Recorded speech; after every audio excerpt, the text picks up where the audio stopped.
Hi സുഹൃത്തുക്കളെ, സൗദിയിലെ Medina പ്രവിശ്യയിൽ നിന്ന് 170 കിലോമീറ്റർ അകലെയുള്ള സുമേദ എന്നുള്ള സ്ഥലത്തേക്ക് ഇന്ന് എൻ്റെ കച്ചവടത്തിനായി ഞാൻ പോകുന്ന വഴിക്ക് ഒരു ഗ്രൗണ്ടിൽ ഭക്ഷണം കഴിക്കാൻ നിർത്തിയ സമയത്ത് 3 നായകൾ ഒരു തുള്ളി വെള്ളത്തിനായിട്ട് ആ കാണുന്ന പൈപ്പിൻ്റെ ചുവട്ടിൽ ആരെങ്കിലും വരും എന്നുള്ള പ്രതീക്ഷയോട് കൂടിയിട്ട് കിടക്കുകയാണ്.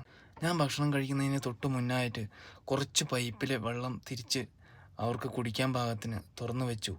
എൻ്റെ ഭക്ഷണം കഴിച്ച് കഴിയുന്നതിൻ്റെ ഉള്ളിൽ അവിടെയുള്ള ആ പാത്രവും അവർക്ക് കിടക്കാനുള്ള ഒരു ഭാഗവും നല്ലോണം വെള്ളത്തിൽ കുതിർന്നു. ഇന്ന് ഇവിടുത്തെ ചൂട് 45 ഡിഗ്രിൻ്റെയും 43 ഡിഗ്രിൻ്റെയും ഇടയിലാണ്. അപ്പോൾ സൗദിയിലെ അകത്തോട്ട് പോകുന്ന സെയിൽസ്മാൻമാർ ഇതുപോലെയുള്ള വെള്ളത്തിൻ്റെ ടാങ്കിൻ്റെ ചുവട്ടിൽ പാത്രങ്ങളുണ്ടെങ്കിൽ അത് നിറച്ച് വയ്ക്കാൻ ശ്രദ്ധിക്കണം. ഒരുപാട് ജീവികൾ മരുഭൂമിയിൽ ജീവിക്കുന്നുണ്ട്. സുഹൃത്തുക്കളെ, സൗദിയിലെ കൂടുതൽ കാഴ്ചകൾക്കായിട്ട് എൻ്റെ ഈ ചാനലൊന്ന് സബ്സ്ക്രൈബ് ചെയ്യണേ. കുറച്ച് ഭക്ഷണം കൂടി ആ നായകൾക്ക് കൊടുത്തപ്പോൾ വളരെ സന്തോഷത്തോടു കൂടി ഞാൻ മടങ്ങുകയാണ്.